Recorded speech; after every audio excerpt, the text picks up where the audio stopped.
Я выглядываю в окно, орет мужик, он бегает с ломом и угрожает сейчас перебить все абсолютно машины. Они орали просто так, и на него, и он орал, это все с матом. У нас, соответственно, не местные номера. Наши машины тоже стоят внизу. Indispensable, это называется, работники, которые напрямую связаны с этим оборудованием, с ИВЛ и так далее. Идите вы все нахер, нужна бумага, что вам нужна бумага для того, чтобы получить бумагу. Ну что, ребят, всем привет. У меня сегодня намного менее красное лицо, потому что все-таки я заехал и приобрел себе вот этот вот крем 50+. В прошлом видео я рассказывал то, что никто из нас совершенно не мог подозревать 3 месяца назад, что мы останемся на столь длительное здесь время. Ни о каких кремах, собственно говоря, речи и не шло. Я сегодня в кепочке, потому что я, кстати говоря, оброс. У нас здесь открылись парикмахерские, открылись барберы, но так как я вот здесь, я же по бокам всегда себе стригу фактически по одной, это нужно делать все машинкой. Скольких людей этой одной и той же машинкой стригут в день.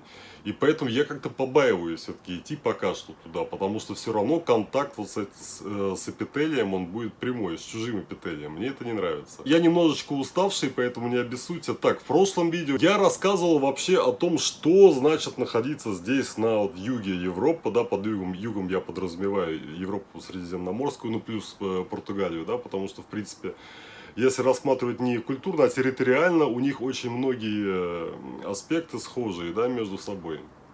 Для того, чтобы вообще люди понимали, стоит ли сюда приезжать на ПМЖ, именно на ПМЖ, потому что даже очень многие французы, да, те же, допустим, немцы и так далее, не очень любят юг Европы, они туда переезжают на свою пенсию и так далее. Мы разговаривали с моей супругой на данную тему, кстати говоря, она приезжает на следующих выходных.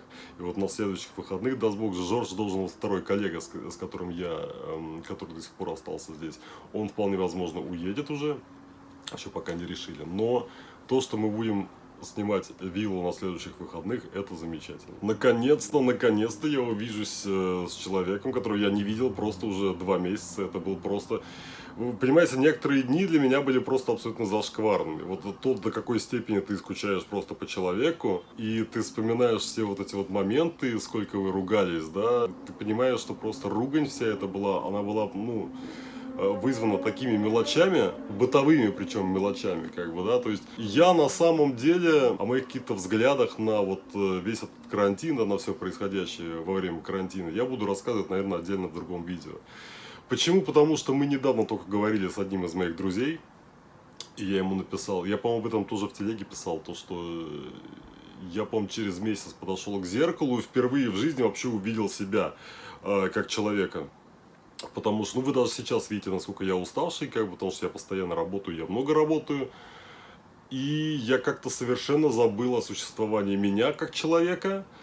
И, наверное, в какой-то мере потом. Я не буду заранее говорить. Так, одна из ситуаций, которая происходила, ситуация с этим ломом. Значит, что было? Встаю я как-то утром и слышу жуткие просто крики на улице. Вот у нас здесь дом, половина дома идет как бы напротив, да, вот здесь как бы вид уже на парк. И вот между домами стоят машины припаркованные у нас. Я выглядываю в окно, орет мужик, он бегает с ломом и угрожает сейчас перебить все абсолютно машины.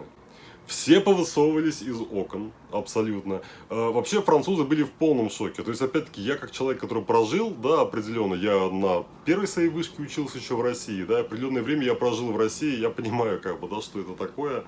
Вот, и поэтому вот этот вот свист, да, их, который, это чисто свист питерских дворов, да, знаете, вот когда Димон, вот это вот все дело. То есть, для меня, как бы, как человека, родившегося в России, да, для меня это было, ну, как-то не настолько, не таким прям шоком, как вот для двоих французов, потому что я рассказывал тоже об этом в телеге, как француженка наша, она после этого просто стала собирать вещи с криками «Идите вы все на...»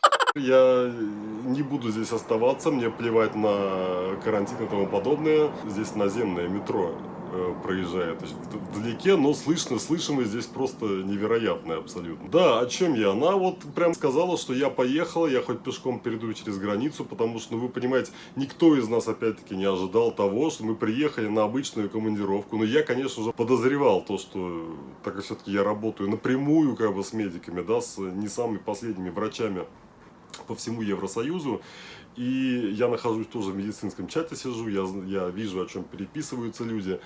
Поэтому я прекрасно понимал, что, скорее всего, могут закрыть границы, но я не думал, что их могут закрыть настолько прям надолго. И, значит, почему, собственно говоря, этот мужик бегал с ломом? Потому что кто-то поцарапал ночью его машину, соответственно, по-моему, новую совершенно, я уже не знаю. И он прям вот угрожал, на протяжении получаса он бегал, они там ругались, ну вы понимаете, вот эти вот южане, да, они подняли хай просто на весь вот этот вот, все вот эти оба дома, да, которые друг напротив друга стояли, вот между которыми он бегал с этим ломом. Они орали просто так и на него, и он орал, это все с матом, то есть я местный мат, соответственно, я тоже понимаю, как бы, это тоже же латинский язык, поэтому как у французского, у итальянского, у испанского, у них у всех романские корни, вот, поэтому, в принципе, я там понимаю, ну, французы, они не до конца понимали вообще, о чем речь, потом уже я зашел к соседу и говорю, что вообще было, потому что я видел как раз нашего соседа снизу, который как раз-таки, вместе с которым мы вызывали полицию вот этой вот бабки ненормальной.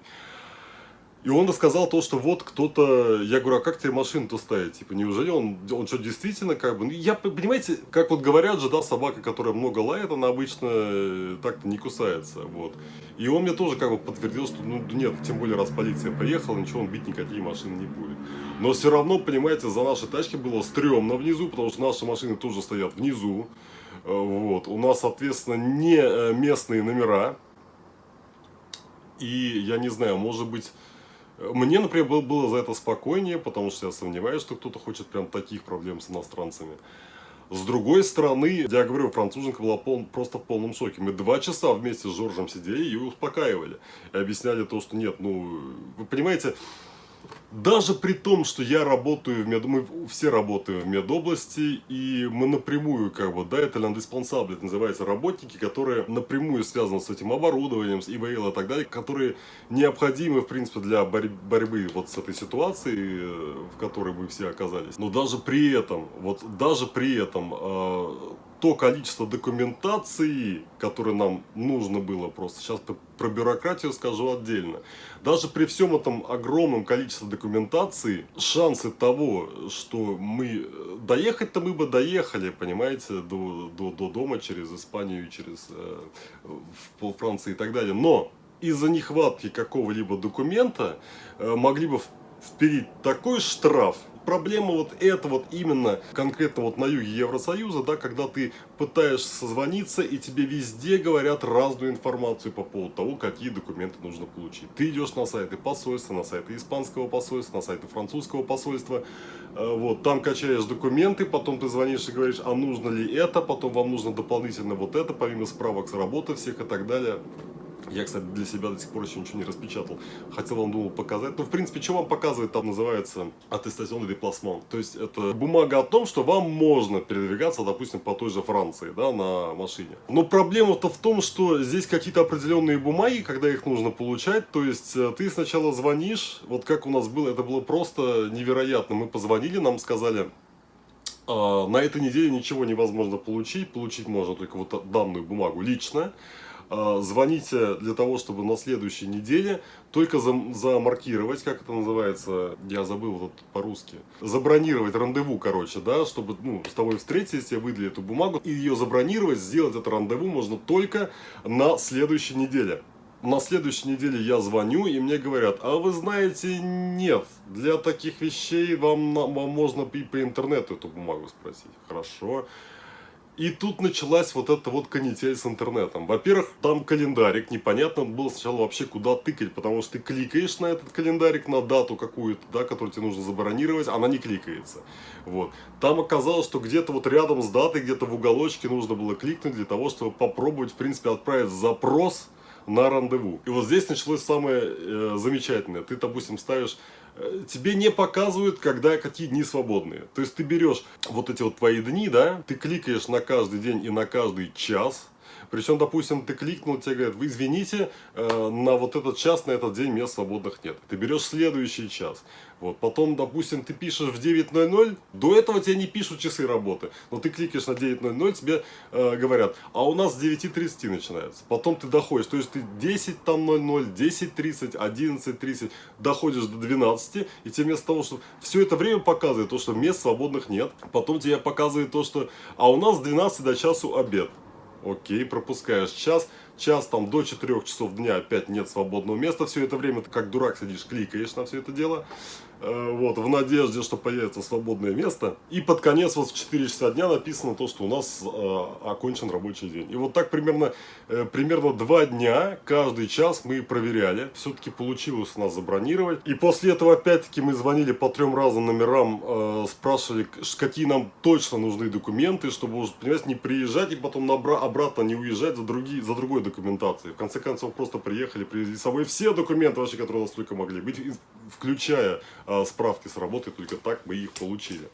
Вот. Я же говорю, такого, я не знаю, какая ситуация сейчас у нас с бюрократией, но здесь в Европе это было так всегда. И это касается, на самом деле, не только юга, это по всей Европе вот такая жесткая довольно бюрократия. То есть нужна бумага, что вам нужна бумага для того, чтобы получить бумагу. Ну при этом еще нужно для каждой этой бумаги сначала рандеву забронировать, да, свободное место. И я говорил о том, что, по-моему, единственная страна это США, где такого нет. Но на самом деле я вам так скажу, потому что мы разговаривали с моим другом тоже на эту вообще тему.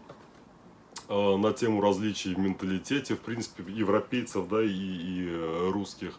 Очень многие привыкли думать, что у европейцев, у северных европейцев, там, у немцев, допустим, то, что мы очень близки по менталитету с немцами. На самом деле у нас гораздо ближе наш менталитет к американцам именно, чем к немцам. Потому что с американцами я жил бок о бок год, да, я там учился. Ну и с немцами у нас очень много немцев, соответственно, по работе я с ними общаюсь. Вот, и Германия, собственно говоря, она граничит же с Францией, с той же там Бельгией. Но они все, вот этот вот Бенилюкс, они все находятся примерно в одной кучке. С ними точно так же я контактирую постоянно. Я понимаю, что это за люди. И сказать, что они прям настолько близки к нашему менталитету, я не могу. А вот американцы, наверное, я буду опять-таки отдельное видео писать по американцам, потому что американцы это, конечно, совершенно абсолютно другой мир, но с примерно той же структурой, как и у нас. Это я буду потом все отдельно объяснять. Я в таком уставшем состоянии сегодня, честно говоря, но я прям хочу докончить эту тему, уже закончить. Да, вот эти вот дети тоже, то что-то парень может в 11, маленький молодой мальчик, в 11 вечера здесь гонять с колонкой в руке, у него из колонки играет музыка, опять-таки ему тоже никто ничего не говорит. Мотоцикл, тоже один из этих братьев-акробатов, про которых я рассказывал в предыдущем видео. Он купил себе какой-то драндулет, да, мотоцикл. И вот то ли он у него не заводится, я не знаю, но он его вот заводит сегодня в 9:30 утра, он его заводил. То есть я еще только открывал глаза, и я слышу этот грохот, этот рев мотора, опять-таки у меня на 5-м этаже. Но это что-то, причем, ладно, если бы его там позаводил, ну, минуты 2, да, и вот уехал. Нет, он почему-то вот это рум-рум делает на протяжении минут 15 сидит. И зачем, непонятно совершенно. То есть я знаю, что кто-то ему уже вызывал полицию по данному поводу. Вот. Но опять-таки здесь закон такой, что до 10 вечера можно в принципе делать любой шум. Что очень для меня странно. Я даже не уверен, насколько это правда. Ну и вообще, я же говорю вам, ситуация с полицией. Здесь вызываешь полицию, говоришь, что необходимо каким-то образом заставить госпиталь забрать вот эту бабушку, потому что она живет в одиночестве, она забывает пить таблетки, и ей никто не говорит о том, что она пьет таблетки, она мучает здесь всех соседей. Вот, потому что мы-то уже писали в госпиталь по данному поводу. Полиция не делает ничего совершенно, да. Я им писал по поводу того, что здесь вот метро, когда я проезжал мимо метро, здесь же маски обязательно носить по закону. Маски, причем я не видел ни одного человека у метро в маске. Вот. Сейчас, кстати, поставили полицию после того, как я написал. Но опять, я же вам говорю, здесь вот слежение за вот этим вот порядком, оно как-то вот отсутствует. Я не понимаю, почему. Вот. То есть, нет, понятное дело, если здесь какое-то произойдет преступление жесткое, то там, да, уже что-то начнут расследовать. И то я не знаю, на самом деле, как это происходит. Про полицию, кстати, я вообще рассказывал, полицию европейскую. Это совершенно другая история, как бы, нежели в России, да. То есть, ну, в России, опять-таки, по крайней мере, в Москве, если ты уважительно лично общаешься с представителем полиции, да, то, ну, я не знаю, невелики шансы, то, что он вас закроет, либо оштрафует ни за что. То есть, если есть какое-то постановление, да, какие-то вот приказ, чтобы люди, допустим, не выходили без масок, да, чтобы они штрафовали. Это же одно, правильно. Но то, что, допустим, здесь, ну, разные могут быть ситуации. Если ты просто как-то ответишь неуважительно полицейскому, он тебя закроет, а за что закрыть он тебя найдет. Такое бывало, более такой северной, такой центрально-северной Европе. Здесь, на юге, я не сталкивался так часто с полицейскими, и я ничего не сказать не могу, ну, вот за исключением вот этой ситуации с этой. Просто это настолько очевидно, что у бабульки проблема с головой, да, что ей нужно в госпиталь. И как бы ничего. То есть они пытались с ней поговорить, они открыли дверь, бабка на них орала, просто не давала им сказать слово. Они раз 10 кричали так: женщина, замолчите, говорим сейчас мы, как бы, да, ее же невозможно остановить. То есть, понимаете, это форма такая шизофрения, когда человек говорит, причем на самом деле это настолько интересно. Человек, у него нету совершенно логической цепочки в построении вот мыслей каких-то. Он говорит, он прыгает с одной мысли на другую, ты совершенно не понимаешь сути того, о чем говорит человек, но он не останавливается. Он просто говорит. Это вот, по-моему, катанонический бред это называется. Не помню точно, нет, это ступор катанический бывает. Это одна из разновидностей бреда, да, вот шизофренического бреда такого, когда человек просто, вот почему это называется бредом, собственно говоря, потому что человек несет, пытаешься понять, что человек тебе хочет сказать, а понимание не приходит, потому что они не доканчивают мысль, они прыгают с одной мысли на другую. Кстати говоря, в плане шизофреников есть довольно-таки большой процент этих людей, которые понимают то, что у них проблема, они понимают то, что они забывают выпить таблетки, но они не идут их пить. То есть это вот такой довольно-таки странный и очень интересный феномен отклонения. Ну, про свист в традициях питерских дворов я тоже рассказал. Парень с колонкой, два брата акробата. В общем, такие вот дела, ребят. Я не знаю на самом деле, насколько скоро я буду писать следующее видео. Если вам что-то опять-таки интересно касательно того, что сейчас происходит на юге Европы, пишите, я вам отвечу на ваши вопросы. Наверное, следующее видео уже будет только на следующей неделе. Ну, собственно, все, ребят. Я больше здесь не вижу ничего такого особенного, чтобы я мог забыть. Ставьте колокольчик, подписывайтесь на мой канал. И я с удовольствием буду ждать ваших комментариев. Всем пока.